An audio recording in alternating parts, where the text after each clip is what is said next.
sa Panginoon. Purihin, purihin ang kanyang pangalan. Ipahayag, ipahayag ang dulot niyang kaligtasan. Magsiawit kayo sa Panginoon. Hallelujah! Magsiawit, magsiawit, magsiawit sa Panginoon, sa Panginoon. Sa ngalan ng Ama at ng Anak ng Espiritu Santo. Amen. Sumainyo ang Panginoon. At sumayo rin. Upang tayo maging marapat sa banal na pagdiriwang na ito, halina't magsisimula para sa ating mga kasalanan at pagkukulang. Tayo pong lahat, inaamin ko sa makapangyarihang Diyos At sa inyo mga kapatid, na lubha akong nagkasala sa isip, sa salita at sa gawa, at at sa aking pagkukulang. Kaya sinasamo ko sa mahal na Biring Maria, sa lahat ng mga anghel at mga banal, at sa inyo mga kapatid, na ako'y panalangin sa Panginoong ating Diyos. Kaawaan tayo na mapagmahal na Diyos, patawarin sa ating mga sala, at patnubayan hanggang sa buhay na walang hanggan. Amen. Panginoon, kaawaan mo kami. Panginoon, kaawaan mo kami. Kristo, kaawaan mo kami. Kristo, kaawaan mo kami. Panginoon, kaawaan mo kami. Panginoon, kaawaan mo kami. Yumuko tayo, maaaring ibulong sa Panginoon ang ating intensyon. Pagdasal natin ang mga tumutulong sa ating simbahan, ang mga may sakit, ang mga may pinagdaraanan ngayon sa buhay.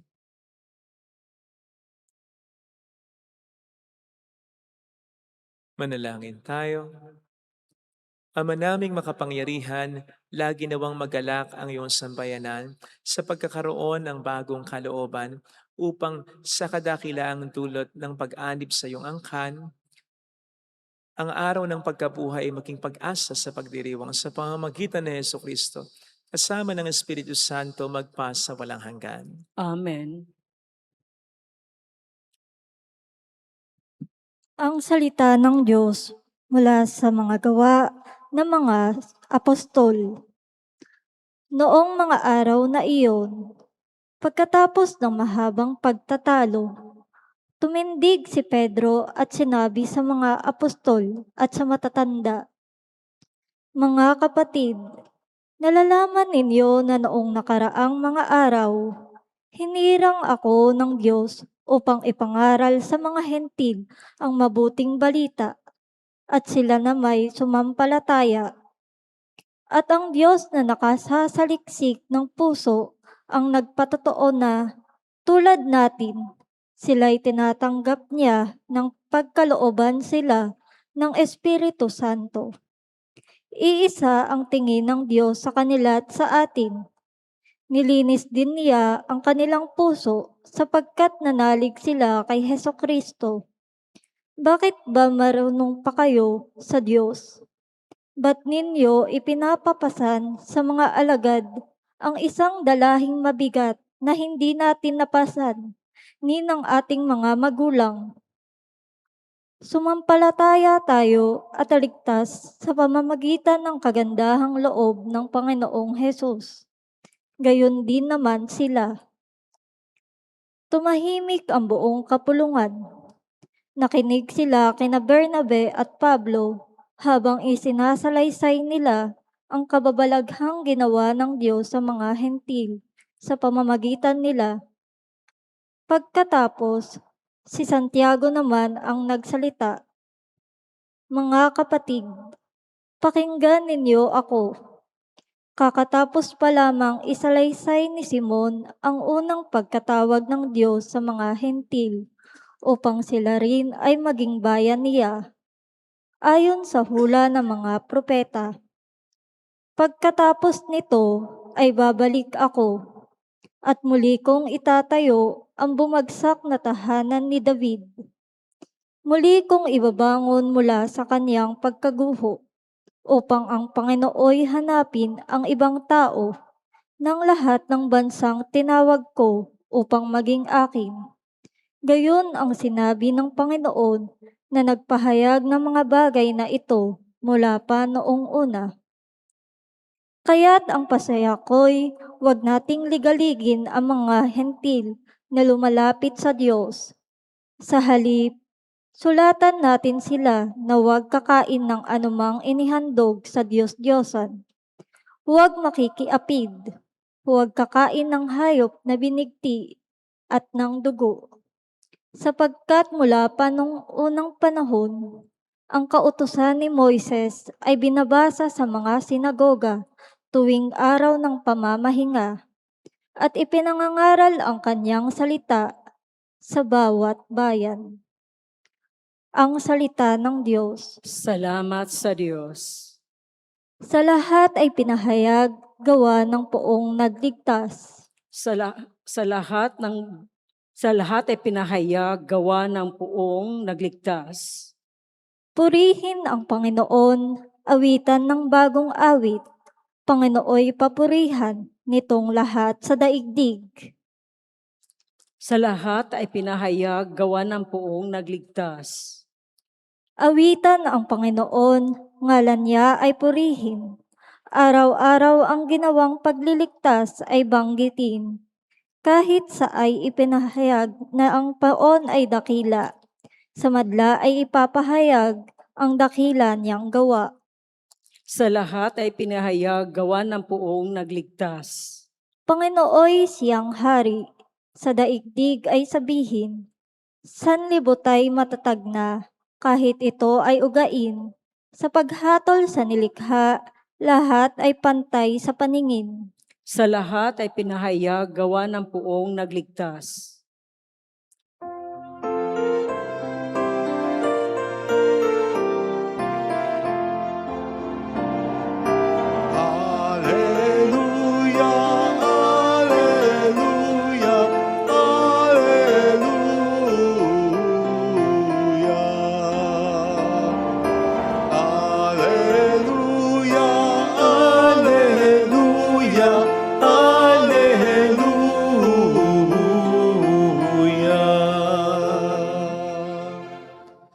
Sumainyo ang Panginoon. At sumayo rin. Ang mabuting balita ng Panginoon ayon kay San Juan. Papuri sa iyo, Panginoon. Noong panahong iyon, sinabi ni Jesus sa kaniyang mga alagad, kung paanong iniibig ako ng Ama, gayon din naman iniibig ko kayo. Manatili kayo sa aking pag-ibig. Kung tinutupad ninyo ang aking mga utos, mananatili kayo sa aking pag-ibig. Tulad ko, tinutupad ko ang mga utos ng aking Ama at ako'y nananatili sa kaniyang pag-ibig. Sinasabi ko sa inyo ang mga bagay na ito upang makahati kayo sa kagalakan ko at malubos ang inyong kagalakan. Mga kapatid, ang mabuting balita ng Panginoon. Pinupuri ka namin, Panginoong Hesukristo. Welcome sa Our Lady of Lasalette Quasay Parish kung saan ayos lang pong umiyak.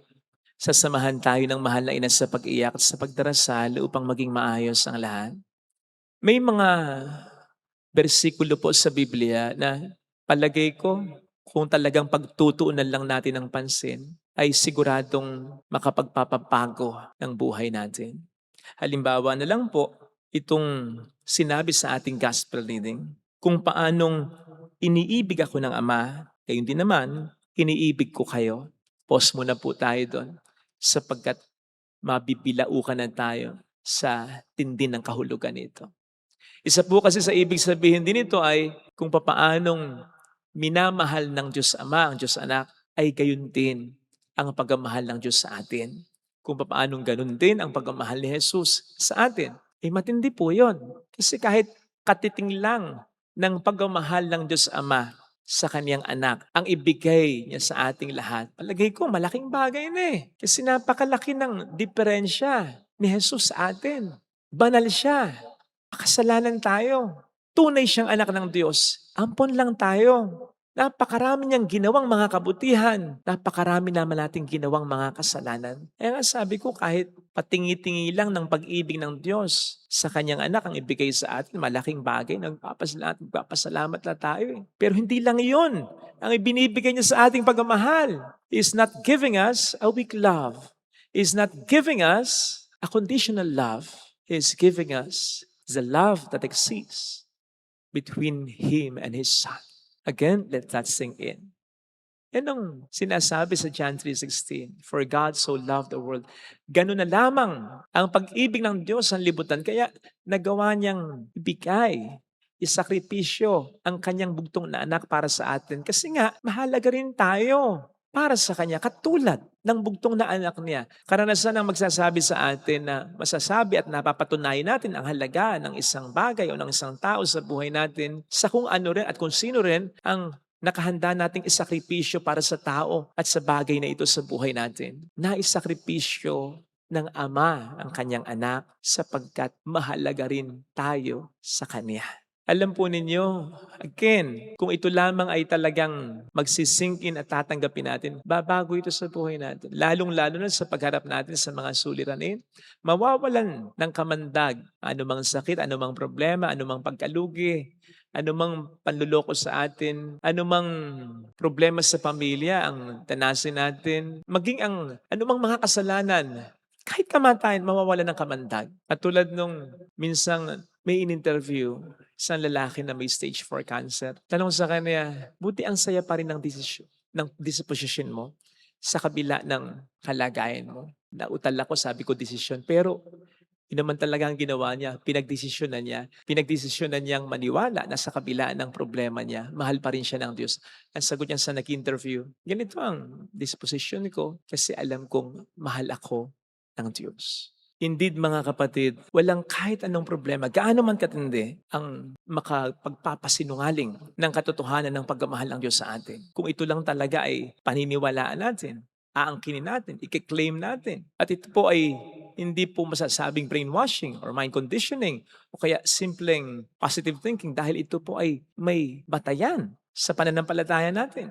At tulad ng sinasabi ni St. Paul sa Romans 8:38, and I quote, "For I am certain that neither death, nor life, nor angels, nor principalities, nor present things, nor future things, nor depth, nor height, nor power, nor any other creature will be able to separate us from the love of God in our Lord Jesus Christ." End of quote. Ang problema po sa atin ay masyado nating lililimitahan ang paraan ng pagpaparamdam ng pagmamahal ng Diyos sa atin. Simula pa lang nung una, niisip na ng tao, mahal lang ako ng Diyos kapag walang problema, kapag maganda at maayos ang takbo ng buhay ko.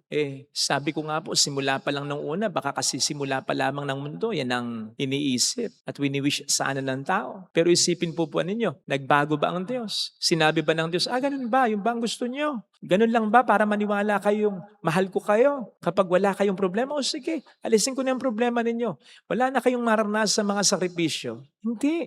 At wag na po tayong umasang magbabago ng pananaw ng Diyos. Sa pananaw niyang mahal niya tayo kahit na tayo nakakaranas ng mga pagsubok at problema sa mundong ito. Tayo na po ang maniwala. Maniwala na po tayong lubusan sa katotohanan yan na ang pagmamahal ng Diyos kailanman na hindi natin kaya at dapat limitahan na mahal tayo ng Diyos. Not just when everything is fine, kundi kahit na at lalong-lalo na kapag meron na tayong mga problemang nararanasan. Nang sa gayon, pag dumating yung mga matitinding problema na yan, wag na po nating pagdudahan ang katotohanan ng pagmamahal ng Diyos sa atin. Sa halip ay maging excited pa nga tayo, magkaroon ng iba yung pag-asa kung paano natin mararamdaman ang pagmamahal ng Diyos na yan sa gitna ng mga problema na ating naranasan. Kasi yung pagpaparamdam ng pag-ibig ng Diyos when everything is fine, alam na natin kahit paano kung anong klaseng paraan yan. Ang hindi natin alam ay kung paano niya ipaparamdam sa atin ang kanyang pagmamahal kapag mayroon na tayong mga matinding problemang maranasan. At yan po,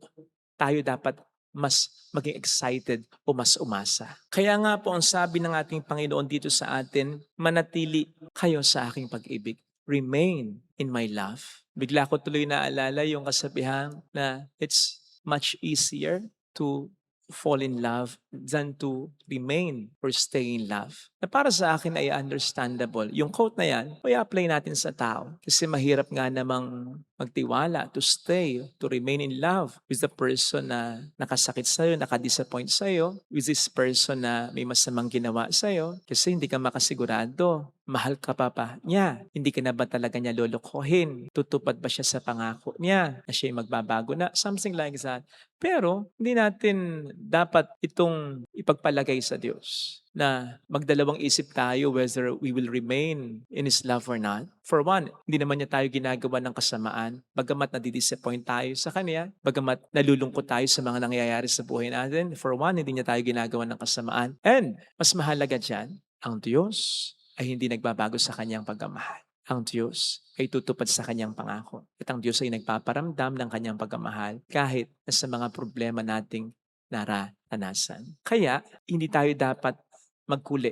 Mananatili ba tayo sa Kanya? Manatili ka, kapatid. Sapagkat sa kabila ng mga pangit ang nangyayari sa iyo ngayon, siguradong may magandang mangyayari pagdating ng panahon. Hindi sayang at hindi ka magsisisi kung mananatili kang nagmamahal sa Kanya. Hindi ko po sigurado kung mababago ang sitwasyon natin.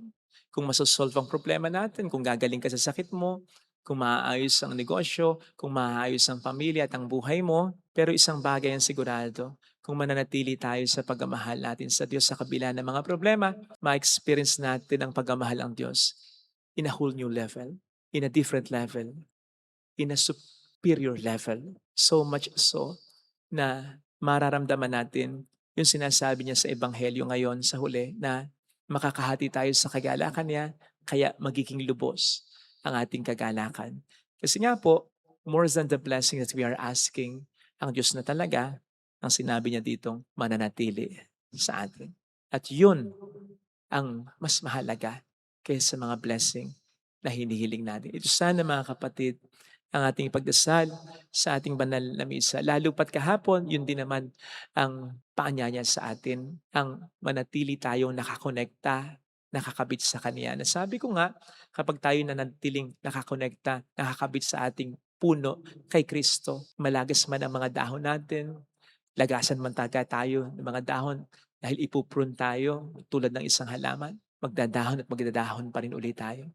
At mas mamumunga tayo ng sagana at mas magaganda kung mananatili tayo sa Kanya. Ito sana ang hiling nating biyaya sa ating banal na misa. Ilagay po natin ang ating kanang kamay sa tapat ng ating puso.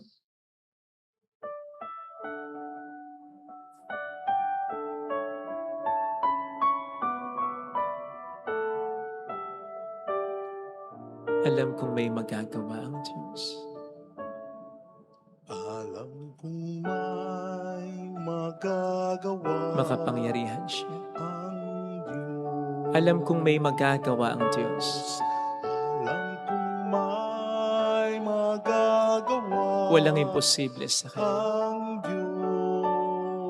Kung ako'y magtatapat, Kung ako'y magtatapat sa Kanya'y maglilingkod, sa Kanya'y maglilingkod. alam kong may magagawa ang Diyos. Alam kong may magagawa ang Diyos. Alam kong diringgin ng Diyos ang samo ko, Alam kong di sapagkat anak niya ako.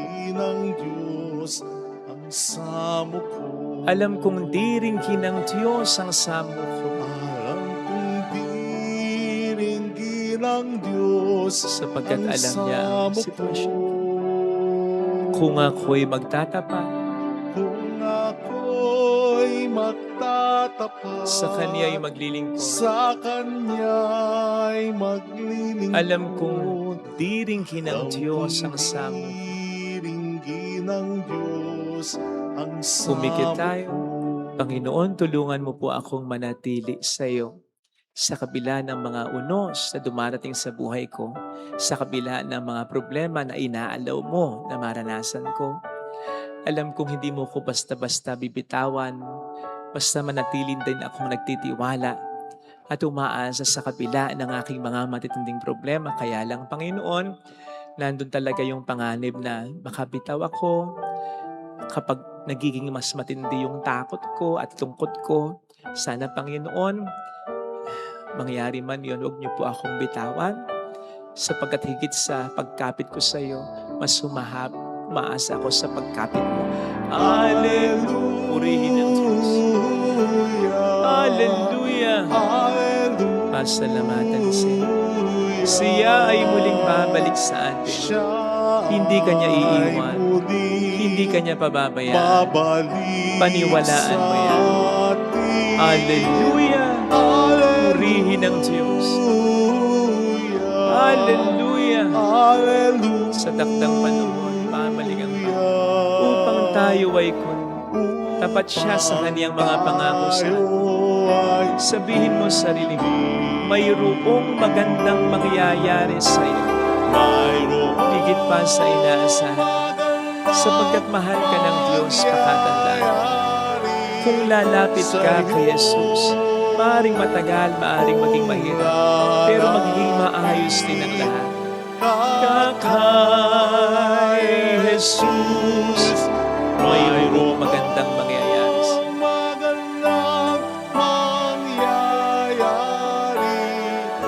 iyo. Kung lalapit kay Jesus,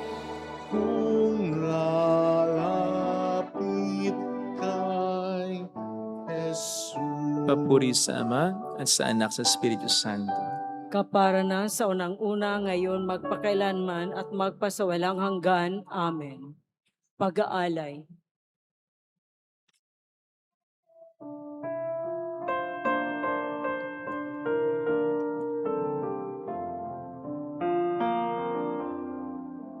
Ang iyong katawan ay inihain upang kami ay makapiling.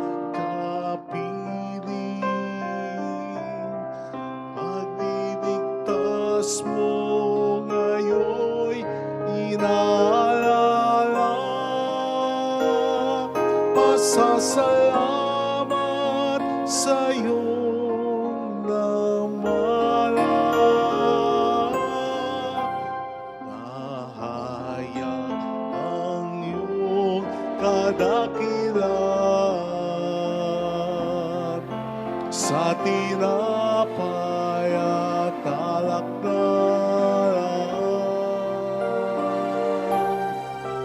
patikim ng dulot mo kaligtasan, hatid ng langit sa iyong sambayanan. Nahayag ang iyong kadakilan sa tinapay at alak na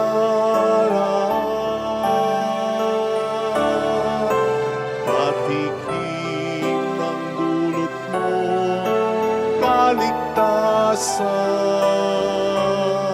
halik ng langit sa miniyong sambayanan.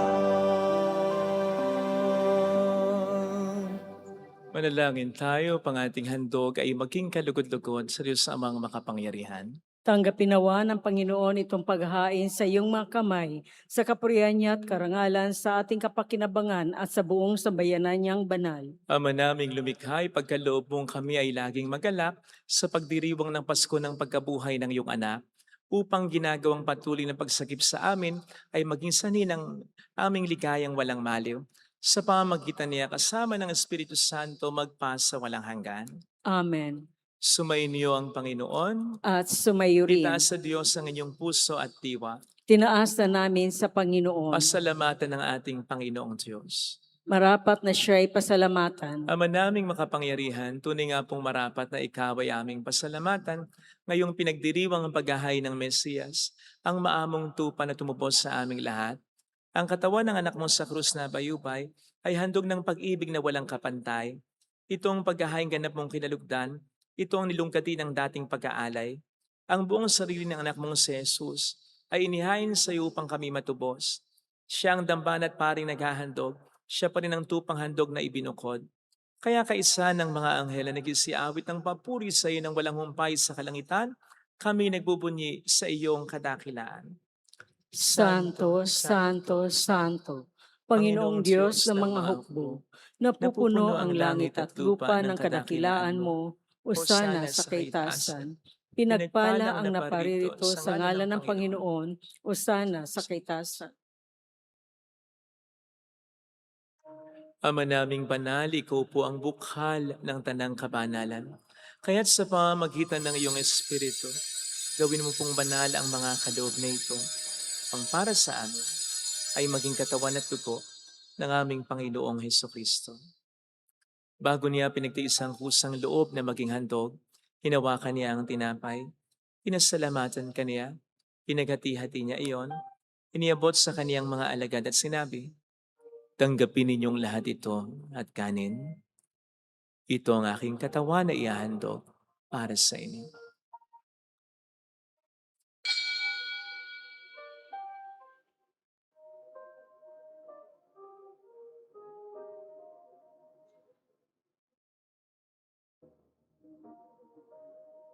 Gayun din naman nang matapos ang hapunan, hinawakan niya ang kalis, muli kaniyang pinasalamatan, iniabot niya ang kalis sa kaniyang mga alagad at sinabi, "Tanggapin ninyong lahat ito at inumin.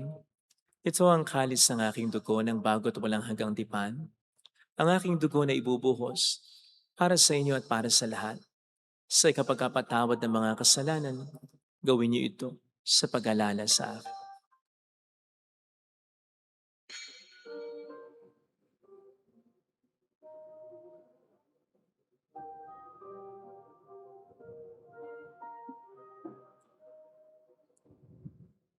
Ang misteryo ng ating pananampalataya. Si Kristo'y namatay, si Kristo'y nabuhay, si Kristo'y babalik sa wakas ng panahon. Ama, ginagawa namin ngayon ang pag-alaala sa pagkamatay at muling pagkabuhay ng iyong anak, kaya inialay namin sa iyo ang tinapay ng buhay at ang kalis ng kaligtasan.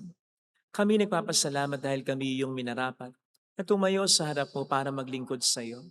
Sinasamo namin kami na magsasalo sa katawan at dugo ni Kristo ay mabuklod sa pagkakaisa sa pamamagitan ng Espiritu Santo. Ama, lingapin mo ang iyong simbang laganap sa buong daigdig. Puspusin mo kami sa pag-ibig. Kaisa ni Leo na aming Papa, ni Dennis na aming Obispo at ang Tanang Kaparian. Alalahanin mo ang mga kapatid naming nahimlay nang may pag-aasang sila'y muling mabubuhay, lalo ng aming mga ipagdarasal. Saglit nating ipagdasal ang ating mga kakilalang yumao.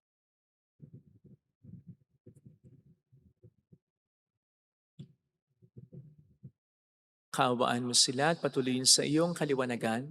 Kaawaan mo at paging tapatin kaming lahat na makasalo sa iyong buhay na walang wakas. Kaisang mahal na birhen ng Lasal at ang Ina ng Diyos, San Jose ang kabiyak ng kanyang puso, lahat ng mga banal na namuhay dito sa daigdig ng kalugod-lugod sa iyo, may pagdiwang nawa namin ang pagpupuri sa ikararangal mo sa pamamagitan ng iyong anak na aming Panginoong Hesukristo. Sa pamagitan ni Kristo, kasama niya at sa Kanya, ang lahat ng parangal papuri ay sa iyo, Diyos amang makapangyarihan, kasama ang Espiritu Santo, magpasawalang hanggan.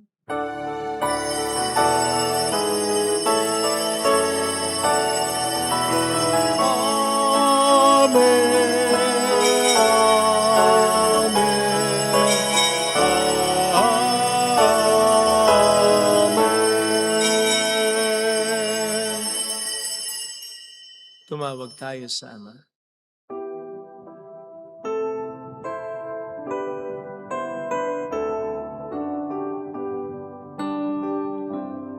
Ama namin, sumasalangit ka, sambahin ang ngalan mo, mapasamin ang kaharian mo, sundin ang loob mo dito sa lupa para ng sa langit. Bigyan mo kami ngayon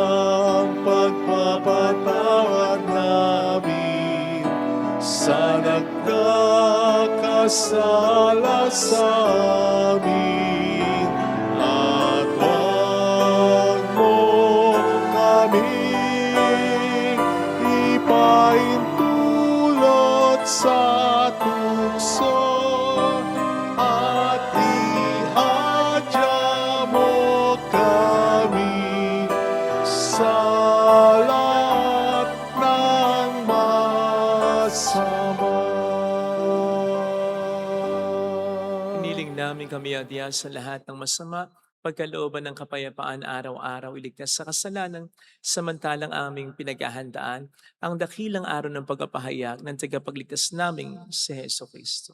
Sapagkat iyo ang kaharian, ang kapangyarihan at ang kapurihan magpakailanman. Amen. Panginoong Heso Kristo, sinabi mo noon, sinasabi mo rin sa amin ngayon, kapayapaan ang iniiwan ko sa inyo, ang aking kapayapaan ang ibinibigay ko. Tunghayin mong aming pananampalataya, huwag ang aming pagkakasala.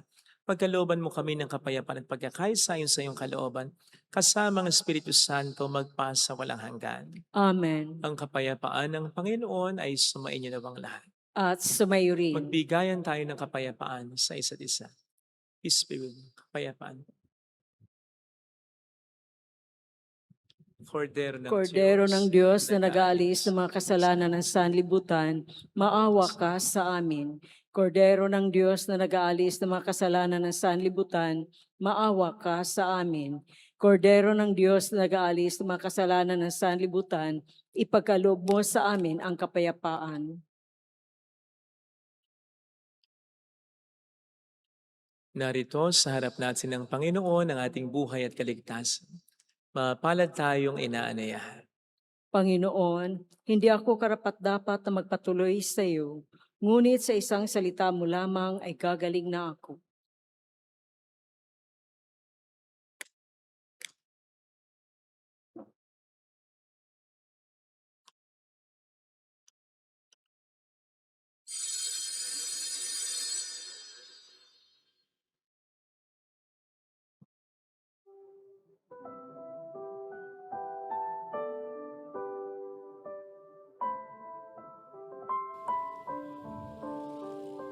Panalangin para sa espiritual na pakikinabang.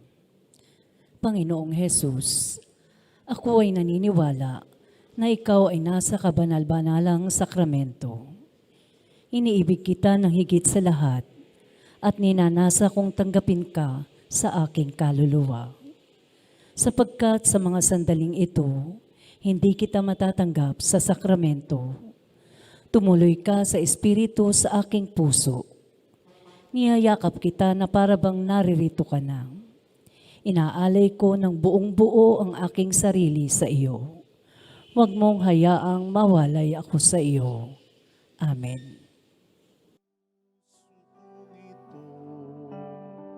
Sadya kitang nalimot sa salay na lugmok, gayon pa man katulad ko'y inibig mo pa rin. Ninais mong maibalik ako sa iyong piling. Kahit tanging anak, iyong ibinigay sa aking kaligtasan, buhay niya'y inalay. Dahil ikaw, Ama, ay nagmamahal.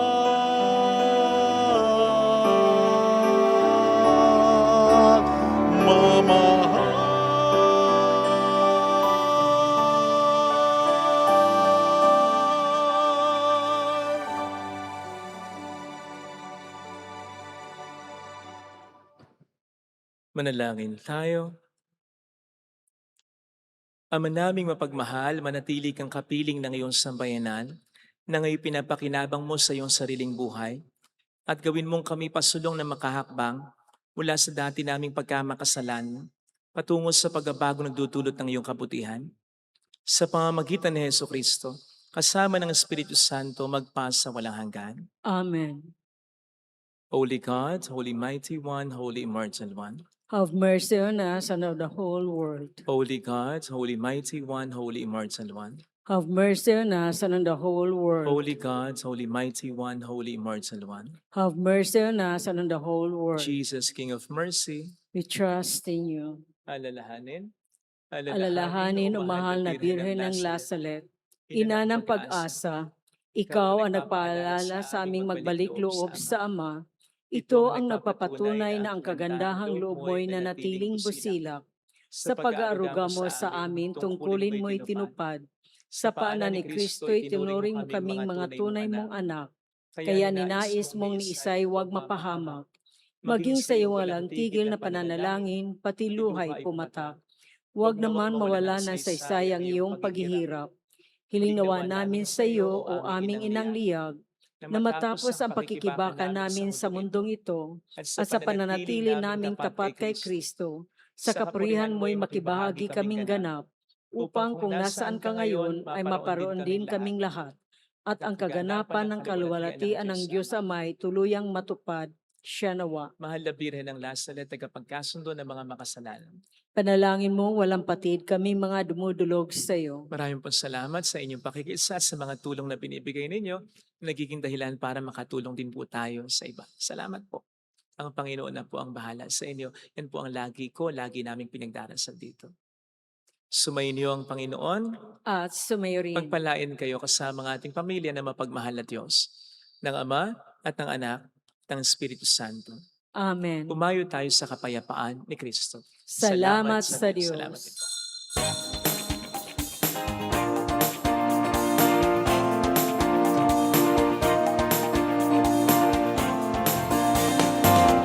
Mary, Mother of the Lord,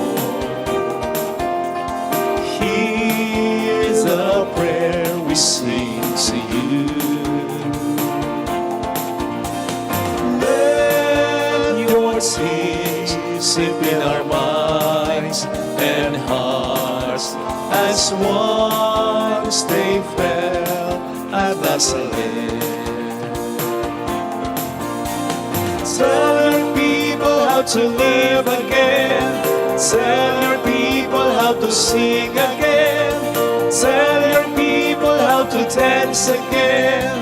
Tell your people how to pray again. Mary, Mother of the Lord, here's a prayer we sing to you.